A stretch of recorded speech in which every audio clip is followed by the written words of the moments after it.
Hi, everybody. I hope you're having a great week.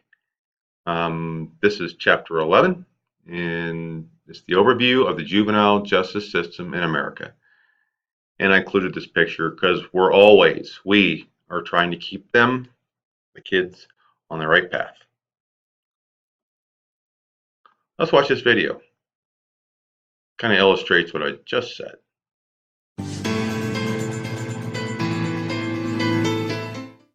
We bring you the story behind this photo behind me that's gone viral, showing an emotional embrace between an LCM graduate and an Orange police officer at the teen's graduation. That officer was tasked with breaking tragic news to the teen about his parents' death just days before he walked across the stage. Riley and Emily Portier died when a pickup truck smashed into their motorcycle on West Park Avenue in Orange. The driver is facing 2 charges of intoxication manslaughter. Lieutenant Eric Ellison had to break the news to their youngest son, Cassie Portier, less than a week before his graduation. Lieutenant Ellison says breaking the news to their youngest child was one of the hardest things he's faced in his 21-year career. Just see life struggles that you see out here. It was really rough on the kid, rough on the rest of the Portier family, and sometimes life's not fair, but you just got to go on. And I think Kaz is going to do that. And he says he's proud of the Little Cypress Mauriceville community for helping create a moment he says sums up why life matters. If you didn't have a wet eye, you needed to check your pulse. The Montaigne Center, that was the loudest I've ever heard it. In the class of 2015, 245 seniors, including Kaz, on their feet, and the parents and grandparents and friends all there right behind it. He made sure Cassie was not alone when he made it across that stage. Walked up on the stage, and he looked at me, and I looked at him, and we both cried, and it's okay.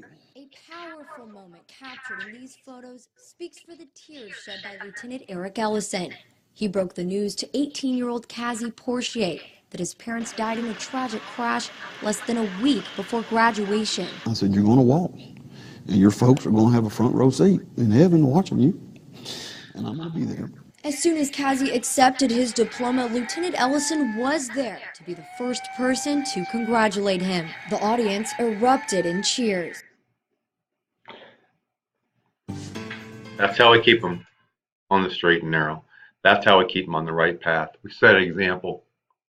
You know, when you pour your cup of coffee and you pour cream in it, it rises to the top, and that's what we need to do as law enforcement professionals. Okay, so juvenile justice system. In brief, the juvenile justice system is responsible for controlling and correcting the behavior of law-violating juveniles. The system's inability to accomplish its basic mission has resulted in massive criticism from all sides. And that's unfortunate because we keep trying to develop new ways, new systems, new methodologies to help kids become less, dependent on themselves. You know, we want independence, but we want them to get that support so they can become good contributors to society.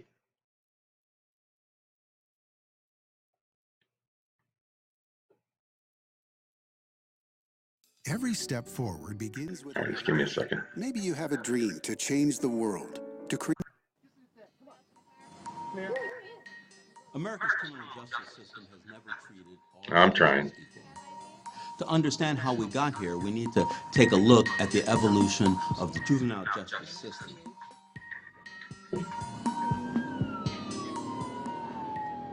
Back before the American Revolution, the colonies followed the common law of England when it came to criminal justice. This means that children were held accountable as adults. In 1646, Puritans in Massachusetts enacted a statute called the Stubborn Child Law. This made child disobedience a capital offense, allowing a death penalty option. But then things started to change. In the 19th century, the idea emerged that children should be taken care of by the state. This notion ultimately empowered the state to serve as a guardian. In 1825, the New York House of Refuge opened for juveniles only. They were called delinquents to distinguish them from criminals. Reformers stressed that delinquents could be reformed, and if properly supported, they wouldn't turn into lifelong criminals. In 1899, Chicago reformers, also known as child savers, many of them disenfranchised women, decided to fight for the defenseless. One reformer, Lucy Flower, had been an orphan herself. The child savers pushed for the creation of the first ever juvenile court. This wasn't like a regular court. There was no jury. The judge didn't look down from a bench, but sat at a desk. Julian Mack, one of the first such judges, said a kid should be made to feel that he is the object of its care and solicitude. This court was the first of its kind anywhere in the world. Kids didn't get prison time, but instead were put in institutions or programs. Like parents, the court tried to steer kids toward becoming responsible adults. Within 25 years, most states started to think the same thing. Juvenile courts popped up everywhere, even in other countries. But for children of color, things were different. They were sometimes banned from houses of refuge or juvenile detention centers, and when convicted, they were more likely to be placed in adult prisons. Under Jim Crow laws, some cities like Memphis established separate juvenile courts for kids of color. A police officer, not a judge, presided over this court. After World War II, Americans seemed to relish the concepts of liberty and justice. The civil rights movement was well underway. Activists began to realize that while juvenile courts were designed to be less punitive, they didn't provide the constitutional rights enjoyed by adults. In 1967, for instance, 15-year-old Gerald Galt was accused of making an indecent phone call to a neighbor. Gerald was arrested without anyone informing his parents. No record was made of his appearance before a judge or the neighbor who complained. Gerald was committed to a state school until he was 21.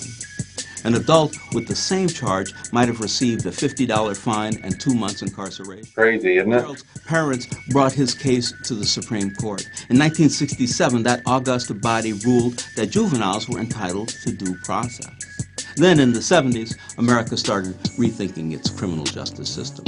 Crime had spiked, including juvenile crime. And in 1978, New York City passed the Juvenile Offender Act, a law that made it possible to try kids as young as 13 in adult court for murder charges and as young as 14 for other violent crimes like assault and robbery. That law caused states across the country to reinterpret who could enter the prison system as an adult. They were afraid that a new breed of super predators would sweep over the nation. Today, America incarcerates more juveniles than any country in the world. Every day, 53,000 children are locked up. That's more than a sold-out crowd at a Major League Baseball game. Nearly 60% of these children are Black or Latinx. Today, certain rights like the Sixth Amendment and the right to a speedy trial or a trial by jury remains only applicable to adults. Advocates have succeeded in getting almost all states to raise the age at which you are considered an adult to 18. But if you commit certain severe crimes, you can still be tried as an adult in the adult court and serve adult time. It's interesting. You know, we've come so far. What up, But we've got a long, long ways to go. And that's why there's criticism. Still. And here, this is in your book. This is the timeline of community-based corrections for juveniles in the United States. And you can see, as far back as we were keeping record, well, for example, 1820s, superintendents of houses of refuge had the power to release juveniles from the institution. It's almost like we hit a seesaw. You know, we went up and we went down. For example, let's go to 1841. Let's move forward. John Augustus began to supervise juveniles and adult offenders in Boston. He is seen, John Augustus, as the paramount individual for the juvenile or just the probation system in general.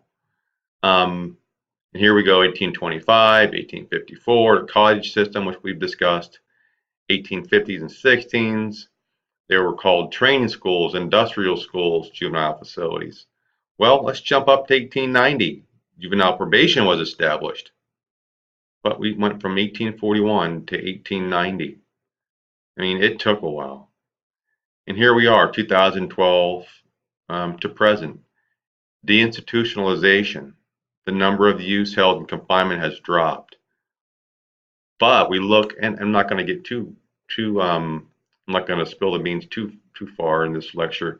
But you'll see there's so many programs. There's hundreds of programs out there, and a lot of them just don't work. Unfortunately, it's hard for our politicians to unfund or cancel and put more money and focus on what works rather than what doesn't. Okay, well, let's talk about the cottage system in brief.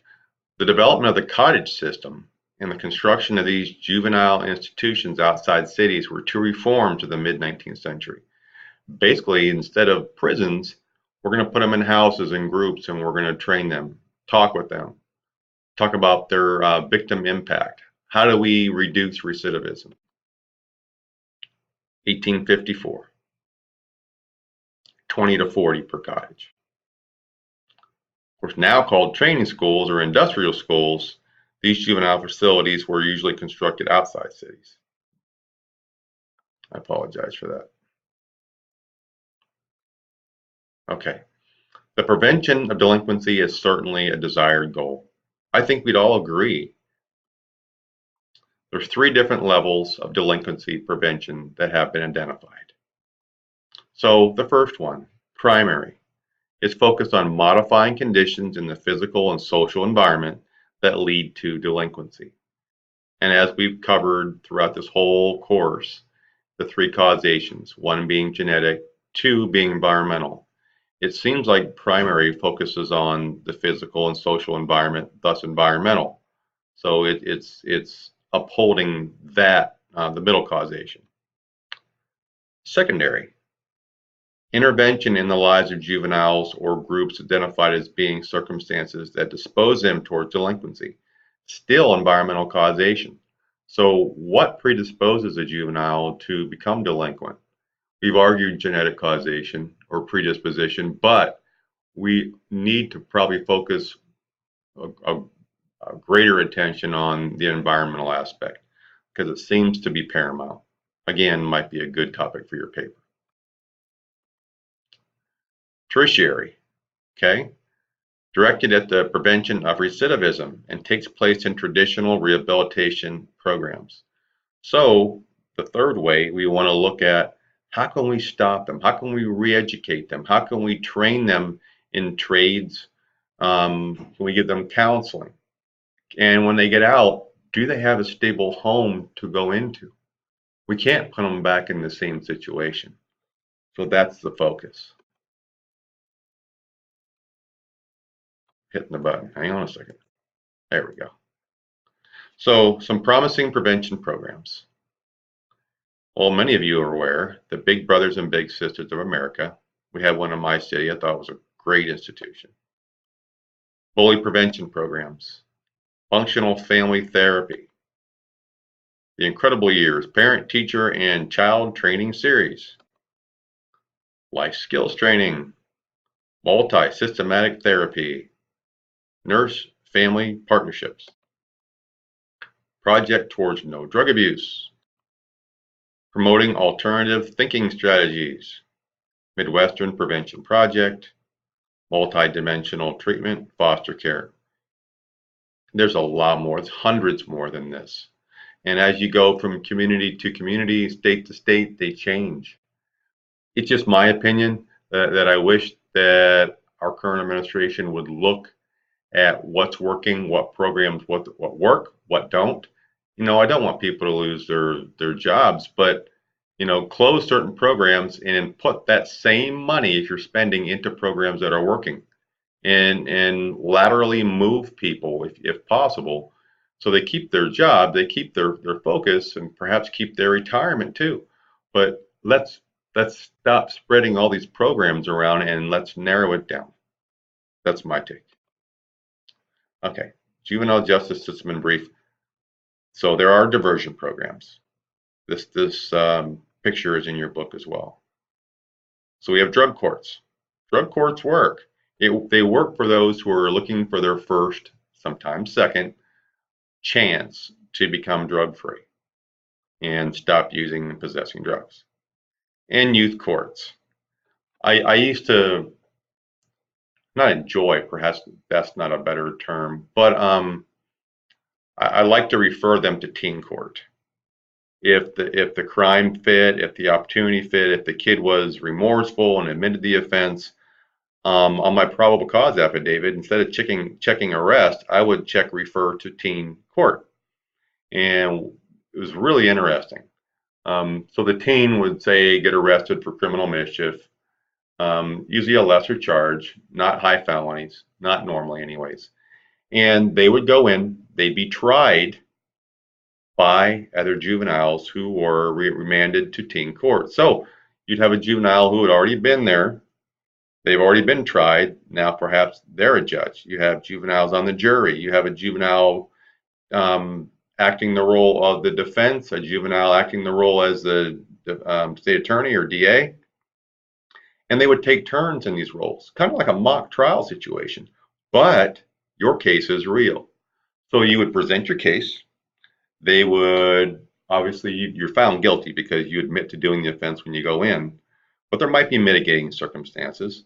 They would always give you community service. It just depended on how much, how many hours you got. But at the end, once you completed teen court and you showed up on time, you took your turn in all these positions, you're done. You didn't have a criminal record. You had nothing. You had another chance. So what a great diversion program. And then going down around the wheel, we have gun courts, community courts, and alternative dispute resolution. Well, sometimes matters are civil and criminal. Perhaps you destroyed a bunch of mailboxes. Well, they send you to a mediation. In other words, you, being the juvenile, and your guardian and or parent are going to go in and you're going to make restitution. All right, moving on. So there's a difference in terminology with regard to juvenile and adult system terms. For example, juvenile terminology, you see my table here, and adult terminology. Adjudicatory hearing, adult, it's a trial. Aftercare for juveniles, parole. Commitment, sentence to confinement. Detention, holding in jail. You see where I'm going with this. It's the same meaning, but different word, such as, well, it's called semantics. Meaning the same thing, just a nicer way to say it. They're not a defendant, they're an offender. It's not an indictment, it's a petition. And not a prosecutor, it's a petitioner. Taken into custody, not arrested. Very fluffy, but means the same thing. So the system today, the police and the juvenile court, juvenile probation, residential and day treatment programs, detention facilities, long-term juvenile institutions, and aftercare are all closely interrelated.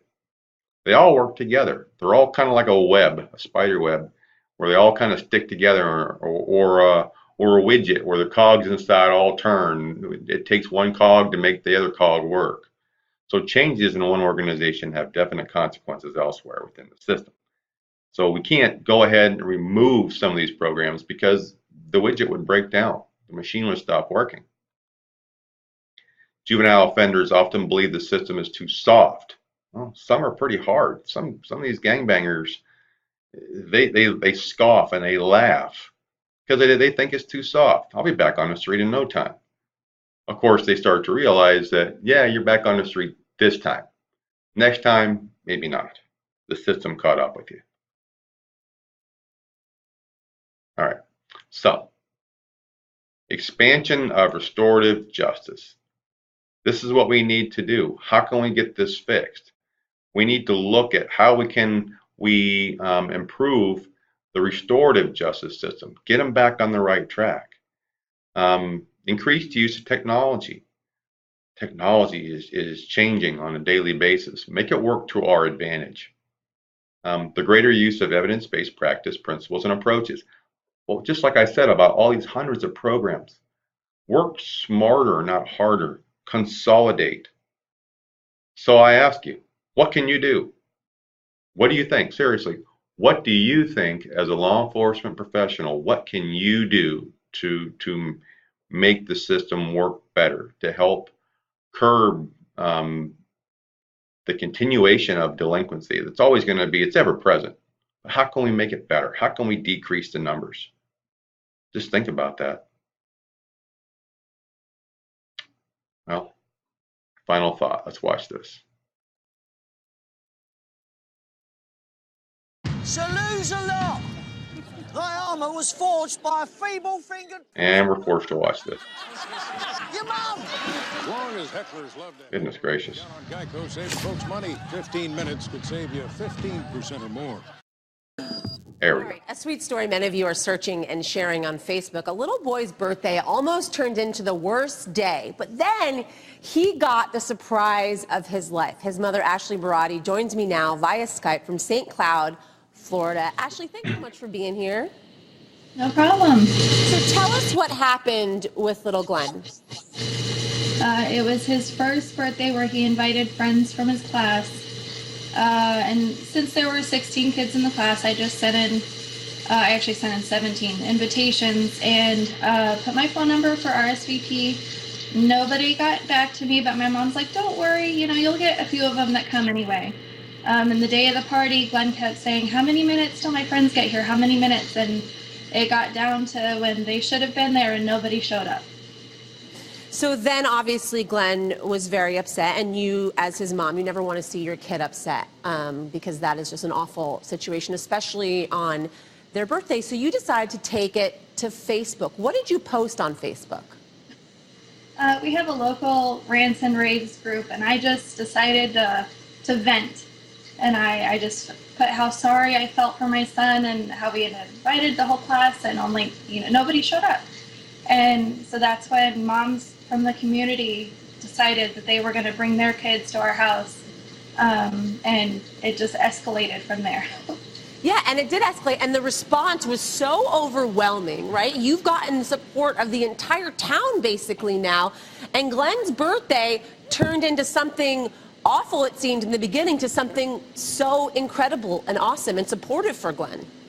It really has. I've been really overwhelmed with the response that we've gotten for Glenn's story. I never in my wildest dreams would have guessed that venting on Facebook would have gotten this response. What was it like to see all that support that you were getting for Glenn, and then seeing his face when all those presents started showing up? I shed a lot of tears. I'm about to start crying again. He was so excited to have the new friends come to our house, and then later in the day had the helicopter fly over from the sheriff's office. And then I got an email later in the day that the sheriff's office was going to come to our house the following week. And Glenn's face was worried at first when he saw the emergency vehicles at our house, but he quickly got really excited. And you even got a flyover from the sheriff's office, which is pretty cool. I mean, what little boy doesn't want a flyover on his birthday? He got all, there we are, we're looking at the picture right now. Every wish answered. There we go. So you asked the question, what can I do? Well, when the opportunity arises, that's what you can do. Make a difference in a kid's life. That's how we reduce delinquency. That's how we motivate and show the community that we're there to back them up. That's what we're supposed to do. So, what's your critical thinking paper topic? Due June 22nd at midnight. You know, I think that I've done this so far ahead that that was already due, but nevertheless, I hope it was a good one. All right. I hope you have a great rest of the week. You guys take care.